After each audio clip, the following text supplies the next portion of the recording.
Hello. അപ്പോൾ നമുക്ക് അടുത്ത ക്ലാസ്സിൻ്റെ ബാക്കിയായിട്ടുള്ള ആഗമസന്ധി എടുക്കാം.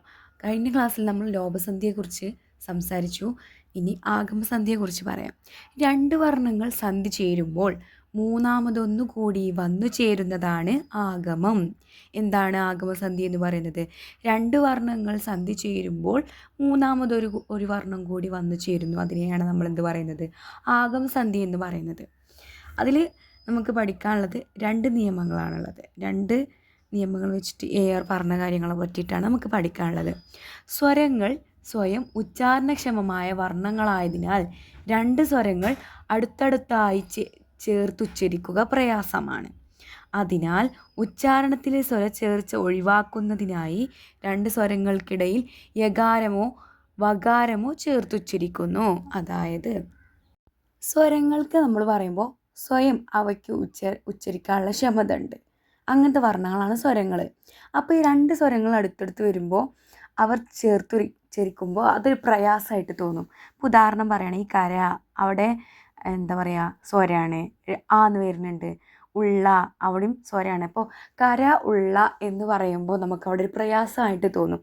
അപ്പോൾ ആ പ്രയാസം നീക്കാൻ വേണ്ടിയിട്ട് അവിടെ യകാരമോ വകാരമോ ചേർത്തുച്ചരിക്കുന്നതിനെയാണ് എന്ത് പറയുന്നത്? ആഗമസന്ധിയിലെ ഒന്നാമത്തെ നിയമം പറയുന്നത്. ഉദാഹരണം നമുക്ക് നോക്കുകയാണെങ്കിൽ കര പ്ലസ് ഉള്ള, കരയുള്ള. ഇപ്പോൾ വാ എന്നുള്ള, അതായത് വകാരത്തിനൊരു ഉദാഹരണം നോക്കുകയാണെങ്കിൽ തട പ്ലസ് ഉന്നു, തട ഉന്നു. അങ്ങനെ പന പ്ലസ് ഓല, പനയോല. കരി പ്ലസ് ഓല, കരിയോല. മണി പ്ലസ് അറ, മണിയറ. അങ്ങനെ ഇത് യകാരത്തിനുള്ള ഉദാഹരണമാണ്. ഈ വകാരത്തിൻ്റെ ഉദാഹരണം നമുക്ക് നോക്കാം. തിരു പ്ലസ് ഓണം, തിരുവോണം. പൂവ് പ്ലസ് അമ്പൻ, പൂവമ്പൻ. തിരു പ്ലസ് ആതിര, തിരു. ഇനി നമുക്ക് രണ്ടാമത്തെ നിയമം നോക്കാം.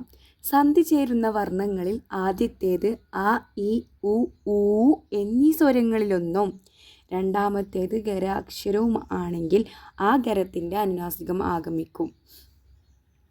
അതായത്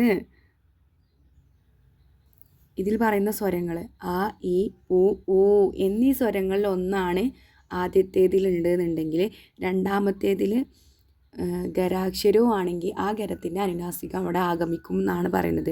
ഉദാഹരണം വെച്ച് നോക്കുകയാണെങ്കിൽ ഇട പ്ലസ് കോൽ, ഇടങ്കോൽ. ആ കായിൻ്റെ ഗരം ആണ് കാ, ഇവിടെ അതിൻ്റെ അനുനാസികമാണ് ഗോ, ഇടങ്കോൽ. ഗ വന്നു. കരി പ്ലസ് പുലി, കരിമ്പുലി. അതുപോലെ തന്നെ കരി പ്ലസ് ചന്ത, കരിഞ്ചന്ത. പുളി പ്ലസ് കുരു, പുളിങ്കുരു. ഈ രണ്ട് നിയമങ്ങളും കെട്ടുറപ്പുള്ള നിയമങ്ങളല്ല. ഇപ്പോൾ പൂർവ്വപദാന്ത്യത്തിൽ താലവ്യ സ്വരമാണെങ്കിൽ യകാരവും ഓഷ്ട്യമാണെങ്കിൽ വകാരവും ആഗമിക്കുമെന്ന് കേരളപാണി പറയുന്നുണ്ട് ഒന്നാമത്തെ നിയമത്തിൽ. എന്നാൽ അതത്ര കെട്ടുറപ്പുള്ള നിയമമല്ല എന്ന് പറയാൻ കാരണം വേ പ്ലസ് ഉന്നു, വേവുന്നു. അവിടെ അപ്പം നമുക്ക് പറയുകയാണെങ്കിൽ സന്ധിയിലെ ആദ്യ വർണ്ണം താലവ്യമായിട്ടും അവിടെ വകാരം ആഗമിക്കുന്നു. അങ്ങനെയുള്ള കാര്യങ്ങൾ. രണ്ടാമത്തെ നിയമവും അതുപോലെ തന്നെയാണ്. അരി പ്ലസ് ചാക്ക്, അരിഞ്ചാക്ക് ആകുന്നില്ല. ഈ നിയമത്തിലും അപവാദങ്ങൾ കാണാം. ഓക്കെ, അപ്പോൾ ദ്വിത്വസന്ധി നമുക്ക് അടുത്ത ക്ലാസ്സിൽ വിവരിക്കാം.